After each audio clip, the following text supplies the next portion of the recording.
بینەرانی عزیز و خۆشەویستی تەلەڤیزیۆنی پەرتۆ سڵاوی گەرمی ئێمە کارکنانی تەلەڤیزیۆنی پەرتۆتان پێشکەش هیوادارم لە هەر شوێن ساح و سڵامەت بن و لە پای بەرنامەی خۆتانە تەلەڤیزیۆنی پەرتۆ دانیشتبێتن. بینەرانی عزیز و خۆشەویست لە بەرنامەی ئەوڕۆیە داوەتمان کردووە لە هاوڕێ ساڵای سەرداری دەبیری کۆمیتەی کوردستانی حیزبی حکمەتیست وتوبێژەکەین سەبارەت بە شلوغی و ئێترازاتی خەڵکی کوردستانی عێراق لە ئیدامەی ئەم ئێتراز و ناڕەزایەتیە کە لە مێژە کۆنجی خواردوەتەوە بەهۆی نەدانی موچە و حقوق بە کارمەندان و مەجموعەن خەڵکێکە لەوێ لەژێر حاکمیەتی حکوومەتی هەرێمی کوردستانە ڕۆژێکی ئەوزاعێکی نالەبارویان هەیە. لەم بابەتەوە داوەتمان کرد لە ساڵی سەرداری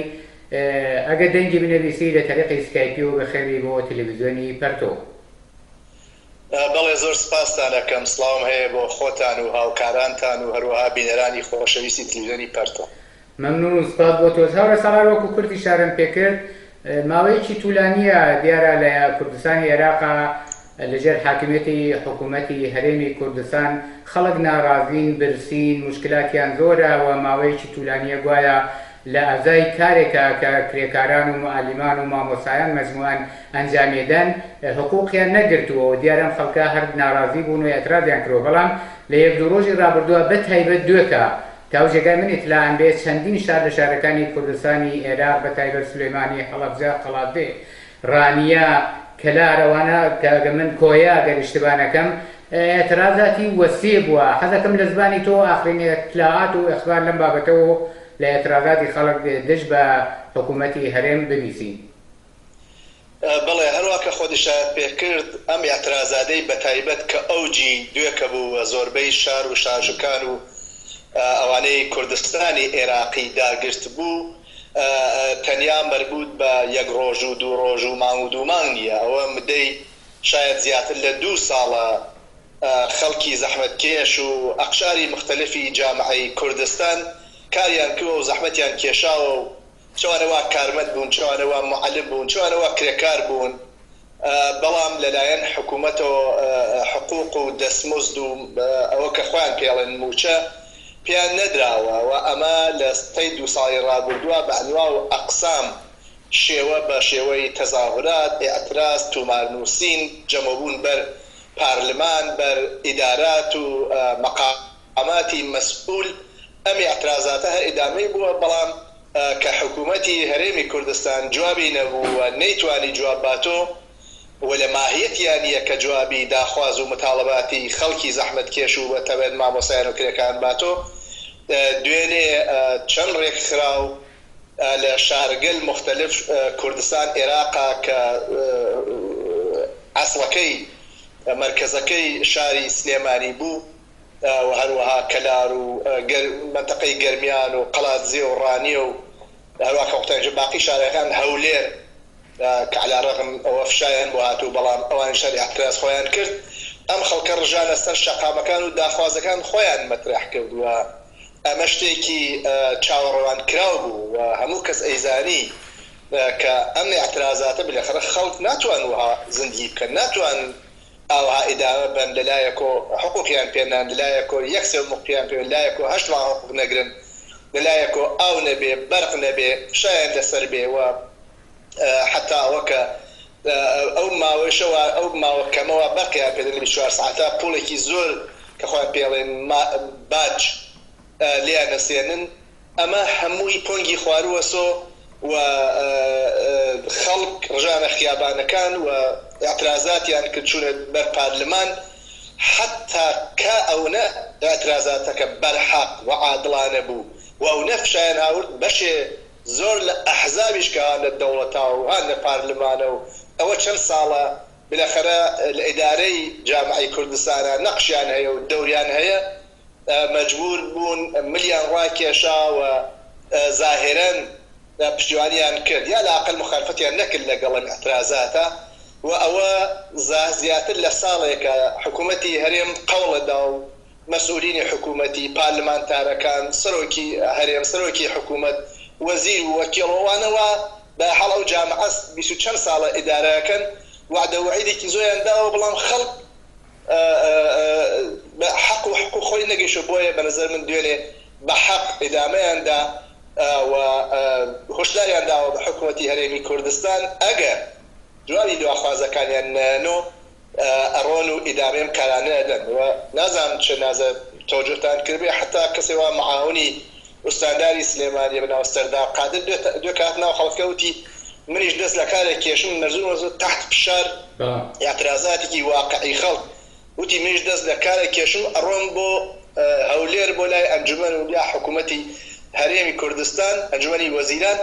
تا کارەکان ئێوە جۆر نەبێ منیش ناچمە سەر کار گەرەکمە ئەوە بێژم ئەم اعتراضاتە ئەو نە بەرحەق و عادڵانەیە و ئەو نە فشاری لەسەر ئەوانەوە حکوومەت بەدەستیانەیە ئەو چەند حیزب حاکمە حتا بەشێک زۆر لە ئەم حیزبانە مەجبور بوون بێنە بەرحاڵ مخالفەت نەکەن لەگەڵ اعتراضاتە و گەرەکیانە هەر ئەڵێن خەڵک حەقیانە و خەڵک حەقیانەوەی 2 ساڵە ئەڵێن و بەڵام بلەفەر نەبوو بە ماڵ بۆ خەڵک و خەڵک کەماکان برسی و بێکار و مشکلاتێکی زۆر لە ژیانی ڕۆژمەڕەی خەڵکەکە هەیە ئەگەر تەوەجۆتان کردبێ بە ئاشکرا لەو خیابانە خەڵک هاوارەکە شعارەدا ئەمانە بڕۆن ئەمانە بڕوخێن ئەمانە دزن ئەمانە فەساد یان هاورو بۆم جامعە و ئەو شتانەوە هەموو کەس زانێ و ئیتر کەسی ناتوانێن کاریکە حتا بەشێکی زۆر لەوانەوە خوان حکوومەتە اعتراف بەم وەسعەکەن ئەمە دوێکە ئەوجی بوو بەڵام ئیدامەی هەیە هەر ئیمڕۆ لە کەلار لە شاری کەلار کۆونەیە کراوەتیانە لە چەند ڕۆژی ئایگوایە ئەوەڵی ئۆکتۆبر 3-4 ڕۆژی تریان داناوە کە ئەم اعتراضاتە دەست پێ بکەنەوە بە نظر من کل شارەکانی کوردستان ئەگرێتەوە بۆ ئەوە لە ماهیەت و لە توانی حکوومەتی هەرێمان نییە ئەم جواباتۆ گەرەکی نییە ئەم جواباتۆ ناتوانێت ئەم جواب چ بەنظرم خەڵکیش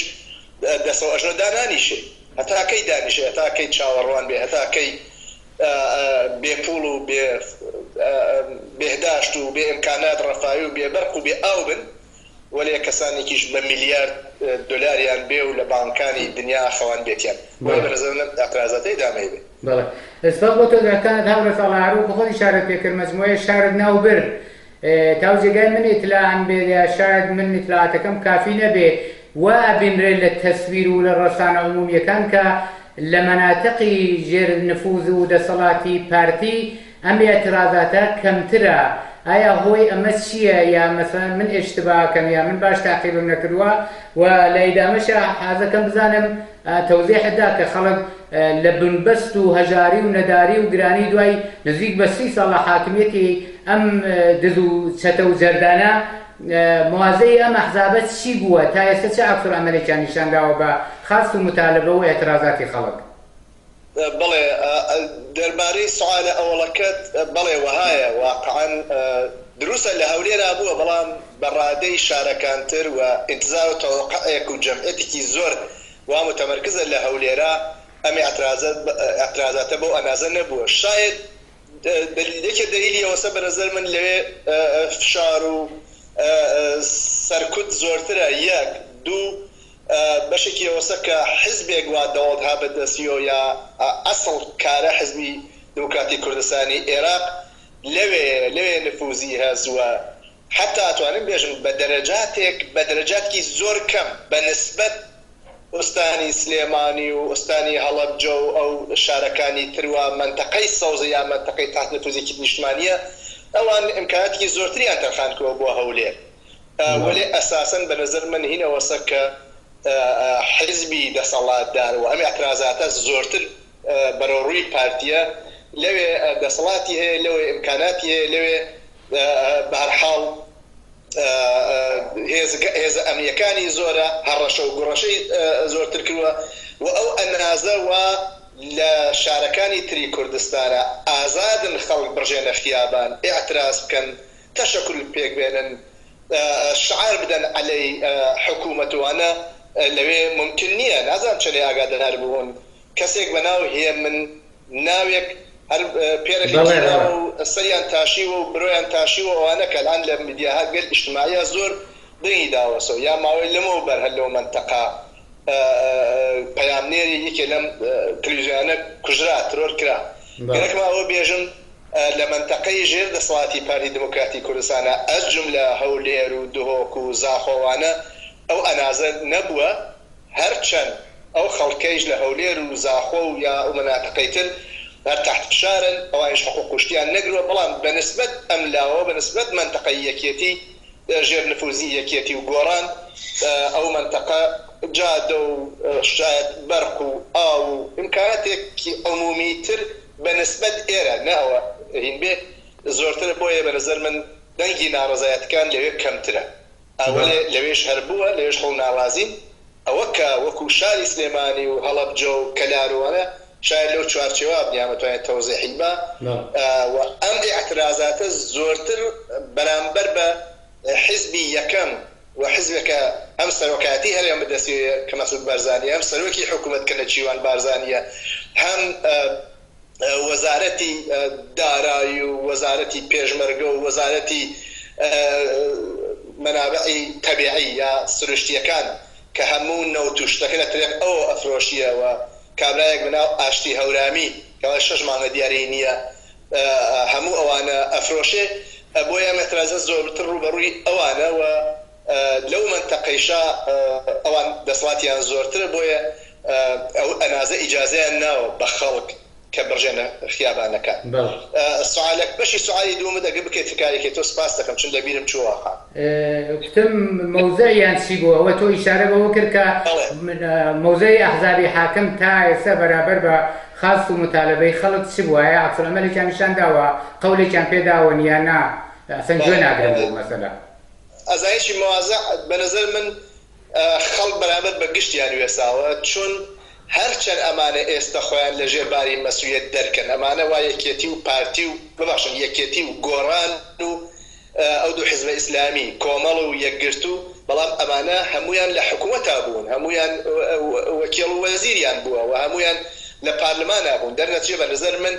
تەنیا مەسئولیەتەکە ناکەوێتە سەرشان پارتی دروستە ئەو حیزبی ئەسڵیە دروستە ئەو قودرەتە ئەسڵیەکان بەدەستێ بەڵام ئەمانەیش لەوێ بوو خودی یەکێتی ساڵها حکوومەت بەدەستیەوە بووە بەرهەم ساڵح ئەو کاتانە نەخۆست وەزیر بووە نازانم ئەرسلان بایس سەرۆکی پارلمان بووە و ئەمە دەورە گۆڕیاوە بۆیە من پێم وایە ئەم حیزبانە هەمویان بە پارتی میگە تا گشتیان ظاهرەن ئەمە قبوڵەکەن کە بەڵێ ئەم وەزعە وایە خەڵک تحت فشارن بەڵام بەڕووبیانی بۆ تێر بوو بەشێکیان وەکو پارتی ئەڵێ ئەوە جایە دەرگیر شەڕین یەک دوو لەگەڵ حکوومەتی مەرکەزیە توش مشکلین دو ساڵە حکوومەتی مەرکەزی ئەو 7% بودجەی بۆ نەناردوین سێ ئەڵێن کە پوڵی نەوتیش هاتووە خوارەوە ئەمە واقعەتە کە پوڵی نەوت هاتووە خوارەوە وەلی هەر بەم قیمەتەی ئائیمڕۆ ئەگەرینی کەن بە نەزەر من متابق ئامارەوە خوانە ئەندەن هەر بە پوڵی نەوتێوە ئەمانە ئیفرۆشن ئەتوانن حقوق و دەستمزدی کرێکاران و مامۆستایان و ئەخشاری مختلفی جامعەوە خەریکن و جامعە بەخێوەکەن و کارەکەن شەو ڕۆژ دابینکەن بەڵام دزیەکە و فەسادەکە ئەوەنە زۆرە بەش ئەمانە نامێتەوە ئەمە بەشێکیشی ئەوەسە گشتیان على العموم یشن خەڵکە بەڵام بەشێکی لە تەقابڵیەکە ئەم حیزبانە دروسە بە یەک و ئەتلافیان کۆ بەڵام هەمیشەیش لەبەر خاتر مەسلحەتی حیزبی خۆیان على رغم هەر ڕووکەشێک وا ئەیکەن على رغم ئەوە کە ئەوێن حکوومەتمان تەشکیل داوە فڵان و فیساد بەڵام بەرامبەر بە یەکی ژێربەژێر خەریکن بۆیە لەم سەردەما ئێستا کە بە تایبەت خەڵکان تۆسە خیابان خەڵک معتەرەزە خەڵک تووڕێە بالاخره ئەم چوار حیزبە گشتێکەنە مل پارتی وەخۆیان لەژێر بار ئەم مەسئولیەتە یعنی گۆڕان و یەکێتی و کۆمەڵ و یەکگرتووی ئیسلامی هەر مەسئولیەتەکە خەنە پاڵ پارتی کە بەنظر من وانییە پارتی دروسە مەسئول ئەسڵیە وەلێ هەر بە پێی ئەوە کە ئەمانشە بەشدان لە حکوومەتان لە چەپاوڵە لە دزیە لە بە تاراجبردنی ماڵ خەڵکە ئەمانشە مەسئولن وەڵە ئێستا زاهرەن ئەوەنە تونە مەسەلەکە ئەوەنە ڕۆشنە کە بێعەداڵەتی و فەساد هەست ئەمان گەریکیانە خۆیان بێبەریکەن و زاهرەن لەم ئیعترازاتەی دوێکە لەم هاتنە سەر خیابان و شەقام شڵەژان بە وەسیلەی خەڵک ئەم ئەحزابە مخالفەتیان نەکردووە زاهرەن پشتیوانیان کردەوە حتا ئەگەر دی بێتان دوێکە بەشی لە پارلەمانتارەکانی ئەم چوار حیزبێژە ناو تەزاهورەتەکە بوون کاڵبەتە خۆیان لە ترسا جیان هێش چون خەڵکە ئەوەنە تووڕەبوون خۆیان نەگرت لەویا گەرەکمە ئەوە بێژم ئێستا ئەمان بە دەرەجاتێک گەیەکیانە خۆیان لەژێر باری مەسئولیەتی ئەو 20 چەند ساڵە کە هەمویان مەسئولی ئاوا بە تاراجبردن و تاڵانکردنی ئەم جامەعەن لەژێر باری مەسئولیەتی شانەی خۆیان خاڵیکەن کە خەڵک ئەزانن و بە ئاشکرا لە هەموو مقابلەکانە لە تەلەڤیزیۆنەکانە لە میدیاکانە باسیەکەن و خۆشبەختانە میدیاکان هەمووی ئەمانە بڵاوەکەنەوە یعنی هەر کەس یاسێتە گوێبا بە هەر کام لەم تەلەڤیزیۆنانە یا هەر کام لەم سایت و میدیای اجتماعی و فەیسبوک قسە و باس و ئاعترازی خەڵک ئەبینێ کە بەچەنێ بە زوانێکی فەسیح و سادە و ڕۆشن ئەڵێن کە ئەمانە چیان بەسەر و خەڵکە هاوردووە و ئەمانە چەندێک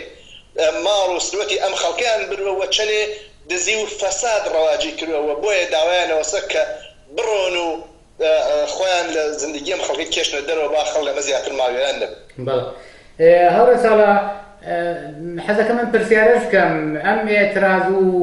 ناڕزایەتیە کە ئیدی سەراسەری کوردستانی گرتووە و دەها و سەدها هەزار خەڵک ڕژاوەتە شەقامەکان پێت وانییە بەشێ عەلارەغمەوەی کە 20 و چەند ساڵە ئەم حکوومەتی بەسا مەسئولینی ئەقلیمی کوردستان لە قودرەتان و دەسەڵاتیان بەدەستەوە و هیچ شتێکی و جامەعان نەتوانیوە حەلکەن و خەڵکیش ئەمە بەڕێک و پێت ئەحساسەکەن پێت وانییە ئیدی ئەم اختلافاتەی ئەخیری یەکێتی نیشتمانی کە دەیان ساڵە ئەمانە بەیەک و هیچ اختلافێکیان نییە و وەزاهرەنیش هیچ شتێکی سیاسیان نەبوو کە بڵێن اختلافیانە بەگەی ئەوەی کە خەڵک زۆرتر متەوەجەی دزی و پوڵ خواردن و سەهەمبردنی خۆیان ئەمە بوو بە اختلافیان پێی وانییە ئەمە باعث بوو کە خەڵک زۆرتری دی ئەم خۆش باوەڕی و ئێعتماد و باوەڕی بەمانە بڕژێ و بەم شکڵە بێت پێت وانییە ئەمە تاسیری بوو بێ؟ با بەنظر من ژیانی واقعی و ڕۆژمەڕەی خەڵک ئەمە تاسیری هەست بەڵام بەداخەوە چون هێشتا حزمێکی قودرەتمەند لەوێ نییە ئەو خەڵکە بێئوفقن ئەو خەڵکە هەر لە 25 ساڵ ڕابردووات لە ئۆڵەتەوە هەمیان بوو بلەخەر سەدام حسەینێ بوو سەرکوتیەکردن ئەیانی کوشت ئەیانی خستە زیندان حەمڵەیە کرد منعتە جەولی ئەلامە کرد گەڕێکێکی ڕووخان بەجایە لە هینا من و تۆ لە بیرمانە کوردستانی عێراق و ئەم خەڵکە لەوە نەجاتیان بوو دوای ساڵی 91 ئومیدیان بوو باوە کە ئەم حزبانەوە بەقەڵ خۆیان بۆ کوردایەتی ویان کردەوە بۆ ئەوە خەڵک ڕزگاری بێ و بۆ کوردستان ئازاد بێ تەوهمیان بوو و بە چەپەڕێزان چون بەدەمیانەوە هاوردنیان و ڕێیان دا پێیان و تا ئاخرین جاریش کە بووە هەر بۆیان ڕێیان داوە من لە بیرمە ساڵ شاید 2002 سێ بوو وەختێک مەراسمێک ئەبوو هەموو خەڵکی سلێمانی ئەچوو هەر ئەو کاتە من بە زۆر کەسمەوت ئەم کارە مەکەن ئەمە ئیشتباهە ئەم حزبانە ئەمە نین لە فکری ئایندەی خۆتان نابن ئەم حزبانە ماهیەتی ئەحزابێکی ئالەونەوە نیشانیان داوە کە هەونین بە قەڵ خۆتان ئەبێ نەچن ڕێیان پێنەن تەخت قاریان بن لیان بپرسن لێ پرسینەوە بێ دروسە سەدام ڕۆیوە دروسە ئیتر فشار و زەختی حزبی بەعەز بەسەرپایەوە نییە بەڵام نابێ کارێ بکەن حزبی بەعەز یا حکوومەتێکی تر بێت وە سەرکوتتان کا و بێت ماڵوێرانتان کا و بێکار و بێمەسکەنتان کا بەداخەوە ڕۆژ بە ڕۆژ ئەم شتانە ڕۆشنەوە بوو و ئێستا معلومە کە ئەم کەسانە وا هەیە لە ئەم ئەحزابە لە جامعەی کوردستان خەڵک تەوهمی ڕژاوە پێیان ئیتر هیچ هیوایەکیان بەمانە نەماوە کە ئازادیان بۆ بێنن نەجاتیان بن ئیسە دروسە بەعس حزبی بەعس نییە لەوێ سەرکوتیان کە بەڵام بە تۆر واقعی ئەگەر ئازادی چ فایەیەکی هەیە ئەگەر برسیان بێ ئازادی چ فایەیەکی هەیە ئەگەر بێکار بن ئەگەر مەجبور بن جوانەکانیان ڕێی خارجگرنە بەر و لە دەریای ئێژا تیا بچن و سەدان نەفەریان بەداخەوە تیاچون زەویکی 2 ساڵ ڕابردووە تەوهمێ وا بوو سلێمانی و کوردستانی عێراق ئەبێ بە دووبەی لە 2-3 ساڵی ڕابردووە کەوتە شەرایەتێک وا هیچ وەخت وەها نەبوو حتا زمانی شەڕی ئێران و عێراق وەها نەبوو لە زمان شەڕی ئێران و عێراقە خەڵک لە ئەقەل مەواد پایەیان بوو خەڵک لە ئەقەل نان و ڕۆن و قەن و برنجیان بوو بەڵام ئێستا ئەوە نەماوە ئاو بەرقیان بوو بەڵام ئەوەیش نەماوە لە ئەقەل خەڵک نەیانە بینی ئەوانەوە ئەو کاتانە پێشمەرگە بوون ئەویان نەزانی کە ڕۆژێ ئیسە بەرچاو خۆیانەوە بە ملیۆن دلاریان هەست بە سەدان حمایان هەست بە هەزاران هەزار ملیۆن دلار پول ئەم خەڵکە خەرجی عیش و نۆش و ڕابواردن و هی خۆیانەکەن و خەڵکێک وا تێکۆشا خەڵکێ وا زەحمەتی کێشا خەڵکێک وا شۆڕشی کرد عەلەی سەدام حوسێن خەڵکێ وا فریان حتا مناڵیان لە زیندانەکانی سەدامی خوێن خواران لەدایک بوو بۆ نەجاتیان بێ کەوتونە سەر ئەم ڕۆژە کە ئێمە ئیسایان بین لەسەر شاشەی تەلەڤیزیۆنەکان کە چۆن قسەیەکەن لە مورد ژیانی خۆیان دەسەکەنە گریان بەدەیان کەسم دیوە دەستیان کەوسە گریان ئەڵێ من 20 دینارە بەس چی بکەم بۆیە من پێم وایە ئەم وەزعە تەواهمی بەشێک لە خەڵک ڕژانووە نسبەت بە ئەمانە و خەڵک هیچ ڕێگەیەکی نییە غێرز ئەوانە بێژێک بەنظر من ئیدامەی تەواهم بە ئەمانە خەڵک لەمە زیاتر ماڵوێنترەکە بۆیە ئەشێ لە فکری چارەجوویەکی زیاترا بە بۆیە چەپەکان کۆمونیستەکان کۆمونیزمی کارگەری کە هەیە لەو جامعە و میدیاکان ئینسانە شۆڕژگێر و ئازادی خوازەکان ئەبێ کارێک بکەن جارێکتر ئەمانە تەواهمیان پێپیان نەکرێتەوە ئەمانە لە 25 ساڵی ڕابردووە ئازماشی خۆیان چەندین و چەندین جاردا جارێک شەڕی ناو خۆیان بەسەر و خەڵکا داسەپان لەسەر قودەتی خۆیان کە هەزاران نەفەت لە هەردوو لاتیاچوو لە خەڵکیاچوو ماڵوێرانی بەسەیان جارێک ئەوانیان ئێرانی ئەو لاکان ئێرانی هاوردە سەر کوردستان جارێک ئەوان چون بەدەم دەبابەکانی سەدام و هاتن یەکێتیان لە هەولێر دەرکردووانە جارێک ئەمە چێ بۆ لای قاسم سلێمانی و جمهوری ئیسلامی دەسەڵاتیز لە بەشی سلێمانیا جارێکی ئەوان لەشکری تورکیە تێناوە کوردستانی عێراق گرێکمە ئەوە بێژم لە هەر بارێکەوە چاو لە کار و فعالیت و سیاست ئەم حیزبانە بکەی لەبار مەعیشەتیەوە لەبار ئەوە سەرکتۆ لەبار دروستکردنی شەڕی ناوخۆییەوە لەبار سەرکردنی ئازادیەکانی تاک و ئیجتیماع و ئەمانە بەنظر ئەمانە کارنامەیەکی ڕەشیان هەیە و هەر ئەم کارنامە ڕەشەیە ئەشێ بەنظرمە خەڵچایان لێ بکە و یەک زەوە نابێت لە ئایندا تەواهم بە ئەمانە ببێت بەڵێ سپاس بۆ تۆزاکانت هەڵە ساڵە خۆت باس لەوە کرد کە ئیدی خەڵک زۆر تەوهم و باوەڕی بەم ئەحزاب و بەستانەوەی حکوومەتی هەرێمە نەماوە هەر بەو دەلیلەشە لە ئابعادی 100,000 نازانم چەند 100,000ە دەڕژێنە شەقامەکان بەڵام لە دروست لە شەرایەتێکی ئاوایە بۆ ئاگاداری گۆران و جەریانە ئیسلامیەکان لە خیابانەکان نوێژیان کردووە و پێت وانییە ئەمە دووبارە بەلا ڕێدابردننی خەست و متالەبەوەی ئەترازاتی ئەو خەڵکەدا ئەگەر ناسیۆنالیزم و کوردایەتی 100 ساڵە خەڵک ئاوا بەدبەخت و ڕۆژڕەشەکە ئیسلامیەکان و جەریانە ئیسلامیەکان 1400 ساڵە ئایا خەڵکە بێ فریوی ئەمە بخۆن بێنە خیابان و لە پشت مەلاکان و لە پشتە ئەمانە بەجێ ئێتراز و سازماندان و ڕێخستنی خۆیان بچن نوێژکەن ئەمە ڕێگای نەجاتیانە نا ڕێگای نژاد ئەوە نییە ئەم حیزبانی شایان داوە ئەجون لە ئیسلامیەکان زد ئینسانن زد ژنن زد بەشەرن زد شادین زد و بەنظر من بزوتنەوەی گۆڕان کە زۆربەی کادرەکانی و کاربەدەسانی ئەلعان لە جەریانەتێک هاتون وەکو ڕابطەی ئیسلامی و یەکگرت و کۆمەڵ هەر ئەوەن کەسێک وا ئێستا ئوستانداری سلێمانیە قەدیم ئیسلامی بووە و هەر ئێستەیش نەتەنیا گۆڕان بەنظر من ئەحزاب حاکم ئەحزاب لە قودرەتە هەمیشە بۆ ڕێبردنی مبارزاتی خەڵکە بۆ فریودانی خەڵک بۆ تەحمیقکردنی خەڵک پەلایان برووە بە ئامرازگەرێ و ئەجم لە کوردستانە بە مەزهەب و مبارزاتی خەڵکیان بە لا ڕێها بردووە هەتا خەڵکی کوردستانی ئێران کەونە شوێن مەزهەب کەونە شوێن گۆڕان و کۆمەڵ و ئیسلامی و هەر جڕوجانەوەرێکی تر و لە پشتیان نوێشکەن و هەتا ئیمانیان بێ باوە کە ڕۆژێ لە ڕۆژان نەجاتیانێ بێ قودەتێک لە ئاسمانەوە نەجاتیانێ بێ و شکرگوزار بن وەزیان لەمە خراپترە بێ من ئیتمینانیان پێدەم ئاخر من نازانم چایە بگێڕن بە منتەقەکە بزان ئیسلام قورئان خوا پێغەمبەر مەلا ئاخوند کۆنەپەرستی غەیر ئەز ماڵوێرانی غەیر ئەز کوشت و بڕ غەیر ئەز ژنکوژی غەیر ئەز قەتڵ داعش عین ئیسلامە عین زمان محەممەدە خمینی عین ئیسلامە عین زمان محەممەدە ئەمە عەرەبستان سعودی لە نەوادە و نەبیرەی محەممەد و ئەسحاب و ئالەکەیەسی بزایە چ ڕۆژەشیان بەسەر خەڵکە هاوردووە بەنظر من گەورەترین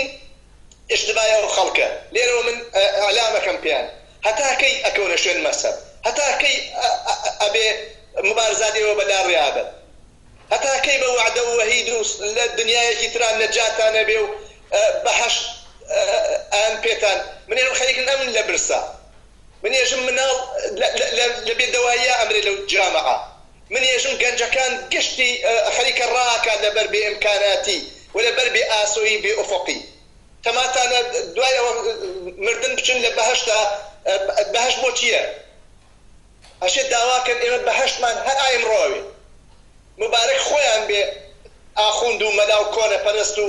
جەماعەتەکەی بڕۆن لێ بگەن بە حۆریەکان خۆیان لەم دنیای لە ئایمڕۆ وا خەڵک برسیەسی وا خەڵک بێکارە وا خەڵک فەقیرە وا خەڵک بێماڵ و بێمەسکەنە بە نەزەر من نەبێ خەڵک حەق خۆیان داوا بکەن هەر مەلا و کورتە فەقیر و مرتەجعێک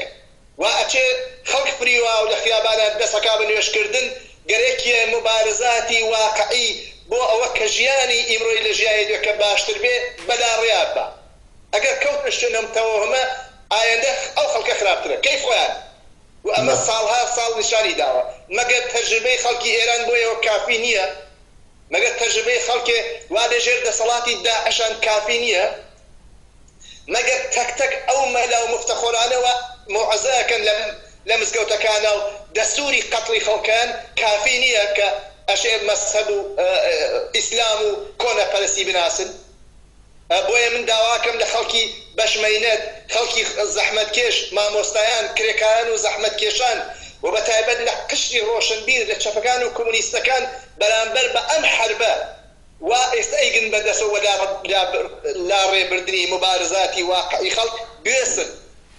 و دڵسۆزانە سەمیمانە بۆ خەڵک ڕۆشنی بکەنەوە بێژن باوەگیان مەسهەب ئەمر خصوصی ئەفرادە هەر کە لە ماڵ خۆیان هەر نوێژەیەکە بیکە ئێمە گەرەکمانە مەسهەب بێ غێرە مەسهەبێ ئیمڕۆ نانمان بێ گەرەکمانە کارمان بێ گەرەکمانە بەرقمان بێ گەرەکمانە ئاومان بێ گەرەکمانە جادەوبانەکانمان ئەمنیەتی بێ حەچێ ڕۆژە دەیان نەفەرە کوژێن لە جادەی بین کەلار و سلێمانی و پێنجێر و سلێمانی و کەلار و کفری ئەمە چ وەسعەتێک کە بەسەر خەڵکە ئاوردویانە گەرەکمانە مناڵەکانمان ئەمنیەتیان بێشن دەرەوە گەرەکمان مناڵەکانمان لە مەدرسە معەللمی بێت معەلم ئەوەنە تێر و تەسەر بێت کە باڕەحەت بێت دەستبێژی بە مناڵەکانمان نە لە فکرەوە بێ ئەویش سگ مناڵەکانی تێرکە مەجبور بێت بچێ ئەنوا وەقسام کارکە فەقیر جامعەکان بە تەواو مەعنا نەخۆش خستووە خەریکن لە بینیە بن هەموو ژێربنای ئەو جامعەیان تێک داوە بەڵام لەلایەکەوە مەجموعەیەک سەرمایەداری زۆردار خوێن مش کە هەنە دەسەڵاتە هەموو سەرۆت و سامانێکی ئەو جامعەیان لە چن خۆیانە ڕاگرتووە لەولاوە هەزاران هەزار ئینسان بەر مزگەوتی جامعە و لە شەقامەکان و لە خانەقا و لەمبەر و لە کەلار و کفری و هەولێر و دووهۆک و زاخۆ خەریک ئەوە بە شوێن کاراگەم کارشیان دەست ناکرد ئەگەڕێن هاوارەکەن هێزی کاری خۆیان فرۆشن کەس نییە بیکڕن لەبەرەوە هەموو سەرۆت و سامانێکیان پێچاوەسۆ لە قسەیان ژێر دەستی خۆیان بۆیە من وازانم بە هەر دەرەجەیەک بە هەر نوعێک چن میلیگرایی و ناسیۆنالیزم ئەوە کوردین دێ باشە کوردین جەنابی وەزیر جەنابی گشتمان کوردین جەنابی حکوومەت جەنابی پارتی جەنابی یەکێتی بێزەحمەت بێن بەشیکە دەخۆ منیش کورد و تۆیش کوردی بێن بەشیکە لەگەڵ کرێکایانە بێن بەشیکە لەگەڵ مامۆسایانە یا مەسهەب ئەشێت بە ئاشکرا ئایسە عەلەی مەسهەب بێسی خەڵگەشە بێسی کاقیگیان بێز ئەحمەد ئایسە نە نوێژ نە ڕۆژ و نە هیچ من گەرەکمە سگ مناڵەکەم تێر بێ گەرەکمە مەدرسەی مناڵەکەم تەمین بێ گەرەکمە دەوا و دەرمانم بێ گەرەکمە جادە بێ گەرەکمە بێکار نەبم گەرەکمە کارێ وا کردومە 30 ڕۆژ لە 25 ڕۆژ لە مانگە ئەچم دەرسم بە مناڵ بازم 800,000 دینارەکەم من با لاقل کرێ ماڵەکەم بە با لاقل مناڵەکەم برسی نەبێ با شیری مناڵەکەم بدەم من وازانم ئەبێ لە ڕیشەوە بین لە ئەم شتانە بەنظر من هەر خەڵکێکی هەر کەسێک هەر تاکێک هەر جەماعەتێک هەر قشرێک و هەر تەبەقەیەک کەوێتە شوێن ئەوە کە ڕۆژێ ڕۆژان جوزام لە قیامەتە ئەجری ئەدەنەوە ئەوانە دوای کڵاوی بابردوو کەوتووە ژیانی لێوێ باشتر نابێت بەنظر من ئیدعا بکەن داوا بکەن بێژن کاکەوە بنێ نەولاوە بە زەحمەت هەرکە خۆیەکی بۆ قیامەت بۆ هەرکوێچە کەیف خۆیەسی ئێمە ئیمڕۆ نانمانگەرەکە ئێمە ئیمڕۆ کارمانگەرەکە ئێمە ئیمڕۆ دەوا دەرمانمانگەرەکە و هەر کورکەمەلا و مرتەجعێک گەرەکیە ئەم مبارزەوە هەر حزبێک واجم لە گۆڕان وایە نوێژەکە و بەر نوێژیان بۆکە بەرزە مەشە ڕسوا بێت چون ئەمانە ئازمایشی خۆیان داوە مەسەب ئازمایشی خۆیدا ناسیۆنالیزم و کوردایەتی ئازمایشی خۆیدا ئەوەوە سەری بێکڵاو بوو خەڵکی هەژار و بەشمەینەتی ئەو جامعەیە بەرزەمە خەڵ نابێت لەمە زیاتر قبولکرد تاکەی واقعا تاکەی پرسیار ناکەن لە خۆتە زۆر سپاس ساڵی سەرداری وەختمان زۆر کەماگە لە دەقەیەکە حدێکسەر تا 2 دقە چون وەختمان نەماوە ئاخرین پرسیار مەکەم تۆ وەکو دەبیری کۆمیتەی کوردستانی حیزبی حکمەتیست و ئازای ڕاهبەری حیزبی حکمەتیست کە هەر لە 30 ساڵی ڕابردووە لەگەڵ ئەم حیزبەوە خەتە بووی کۆمونیزمی کاریگەری کە سەرچاوەی ئەم حیزبەیە هەر لە ڕۆژەکانی ئەوەی بە قودرەت گەیشتنی ئەم ئەحزابی حاکمە لە کوردستانە ئەمانەیانی نەقد و ئەفشا کرد حەزەکەم بزانم ئەم نەقد و ئەفشاکردنە کە ئەوڕۆ دوای نزیک بە 30 ساڵ خەریکن متەوەجێ بن و دوێنێ ڕژانە خیابانەکان و تۆش باست کردتەوە هەمیان ڕژاوە نەقد و ئەفشای ئەم خەتە ئەم کۆمونیزمی کاریگەریە بۆ ئەم ئەحزابە ئەم جەریانە ناسیۆنالیستانە بە چه ئەساس و پایەک وستوار بوو ئەگەر لە دەقەیەکە حدێکتر 2 دقە مەمنونم تەوزیحی ئەمە بدەیت طبعا لە دقەیەکە ناکرێت بەحسێکی مفەسەڵە و بەرزەمە شێ ڕۆژان بەحسە بکرێت من لبیرمە ساڵی 92 وەختی ئەمانە هاتن لبیرمە لە شاری سلێمانیا شەعارەکان ئازادی بەرابەری کاریگەری بوو ولی ئەمانە هاتن قدرەتیان بوو دەسەڵاتیان بوو و ئەو خەڵکەوە قیامی کرد بوو سەدامی دەرکرد بوو ئەرتەشی سەدامی دەرکرد بوو بلەخرە سوار ئەم بارزاتە بوون و شۆراکانیان گرت و شۆرای گەڕەکان ساڵ 92 حتما لەبیرتە ئەوە کتێبەز لەوبارەوە و بەشێ زۆر لە فعالینی کۆمونیست و چەپیان خستە زیندان و بەرحاڵ وایە دەکردووە لە نەهایەتیشا هەر لەسەر ئەم بیر و بۆچوونە حەملەیان کرد بە کۆمونیستەکان و کۆمونیستەکانیان لە سلێمانی لەبەر سەهۆڵەکە کوشت ترۆریان کردن بە تۆر واقعی بەڵام ئێمە هەر لە ئەو ڕۆژە وتومانە ناسیەی ناسیۆنالیزمی کورد و ئەم نەوعە لە ئەحزاب خەڵکە ئاگادار بن ئەمە نییە بۆ ئێوان نییە ئەمانە ڕۆژان تێن سوار سەلکتانە بن و بوون و بەداخەوە هەموو شتانە وایە پێشبینیمان کرد وتمان بە خەڵک بەدی هات وتمانەتان خەنە زیندان وتمان ئەمانە سرۆت و سامانەم جامعە بە بەشێک لە چەپ بەشێک لە ئەو کاتە حیزبی کۆمونیستی ئێران و کۆمەڵێ واماوە دوای ئێمە حەملەی کرد بە ئێمە و ئەیانوت ئەمانە زەهنی گەراییە ئەمە قیامێ بووە و ئەمە نەجات بووە فلان و فیسان لە حاکمیەتی ئەمانە هەر ڕۆژە وتمان ئەمانە زندە ژنن 10,000 ژن کوژراوە لە تحتی سەیتەرە و حاکمیەتی ئەم ئەحزابە لە 20 چەند ساڵ ڕابردووە عەشیرەتگەری دیوەخانانە ئەمانە زینوە بووە و بەرامبەر بە خەڵک بە کرێکان و زەحمەتکێشان ئەو هەمە سەرۆت و سامانەیان ئەم ئەحزابە ناوە بەیەکۆ کە ئێستا ئێمە نە خۆیان ئەڵێن لە مورد خۆیان لە مورد خۆیان ئەڵێن کە چەندێکیان دزیوە چەندێکیان هەیە ئەم ئەو شاکە ئەو شاکە نەتەنیا دوو حیزب بەرامبەر بەیەک حتا ناو حیزبی یەکێتی ناو پارتی ناو گۆڕان هەموو ئەمانە بەرەزەمە سەنەد و معلوم ڕۆشنە خەتی کۆمونیزمی کارگەری هەر لە ئەوە بەرامبەر بە ئەمە وێساوە لە سیاسی دفاع لە کرێکان و زەحمەتکێش دفاعی کردووە هەموو ئەمانەی پێوتون بە خەڵک لەحزە بە لەحزە ساڵ بە ساڵ ڕوودا و بە ڕوودا و واقع بە واقع هەتا ئەلحاڵ کۆمونیزمی کارگەری چ ئەو بەشی لە کوردستانی عێراق و عێراقە متشکل بووە لە قاڵبی حیزبی کۆمونیستی کارگەری کوردستان و کوردستانی عێراقە و چ کۆمونیزمی کارگەری ئێمە وەکو حکومەتیستەکان هەمیشە ئەمانەمان وتووە وتمانە خەڵکە وریابن خۆتان متشکلکەن شۆراکان دروستکەن تەوەهمتان بڕژێ بە ئەمانە وەێ بەداخەوە کۆمونیزم تحت فشار بوو لێیاندا سەرکوتیان کرد و بە هەر دەرەجەیە ئەمانە بتوان لە چەپ و کۆمونیزم بدەن لە کرێکان و زەحمەتکێش بدەن تەوەهم بە ئەمانە زۆرتر بێت بۆیە ئێمە وەختی سەر چاولەیەکەین هەموو ئەم شتانەوە ئایسا توانێت بنیان بە ڕۆژ بە فاک بهێتەوە کە هەموو ئەم سیاستانەوە ئێمە لە ئەوڵە وتمان ئتفاقە و کەماکان ئێستا ئەو خەڵکە ئەزانن کە حەق بە کۆمونیستەکان بوو حەق بە حکومەتیستەکان بوو و ئێسێش پێم وایە هیچ ڕێگەیەک نییە غێرەزەوە کە خەڵک لە نەهادگەر خۆیانە لە شۆرای خۆیانە لە گەڕێک لە مەکتەب لە مەدرسە لە دانشگا لە مەحەل کار لە هەمووانە یەک بدن و خۆیان دەخەڵەتکردن لە سەرنوشتی خۆیانە یەک زەڕە نابێتەوە بە هیچ حزب و بە هیچ ڕەهبەرێک و بە هیچ نەهاد و وەزیر وەکیڵێک ئەمانەوە 20 ساڵ ڕابردووەم جامعەت ئاوەلێکە ببێ ئەگەر گرێکتان نەجاتان بێ بە نظر مەشەی هیوا بڕ بن بە تەواوی لەگەڵەما و خۆیان خەڵک سازمان بدەن لە شۆراکان و لە نەهادگەر مەدەنی و ئیجتیماعی خۆیانە تەنیا ڕێگە ئەوەیە و لەگەڵ چەک و کۆمونیستەکانە بە یەک کۆشان بەشان یەک مبارزەکەن بۆ بەدی هاتنی ئامانج و ئارزوکات و زندگی باشتر ئەلم وەسەڵا بەسەریانە هاوردووە. زۆر سپاس هاوڕە ساڵی سەرداری بۆ بەشداری لە بەرنامەی ئەوڕۆی تەلەڤیزیۆنی پەرتۆدا هەروەکو خۆت باس کرد ئەم بەحسی کۆمونیزمی کاریگەری و ڕۆشنبوونی سیاسەتەکانی و حەقانەتی سیاسەتەکانی باسێکی توولانیە بێ من لێرەوە قەولە دەم بە بینەرانی خۆشەویست تۆمان ببێ لە بەرنامەکانی داهاتووە ئەم بەحسا و خەت و کۆمونیزمی کاریگەری زۆرتر و بە تاریخ و فاکت ڕۆشنتر باس بکەیت. والله حتما منیش ئامادەم زۆر خۆشحاڵە بم و سپاس دەکەم. زۆر سپاس بۆ بەشداریت.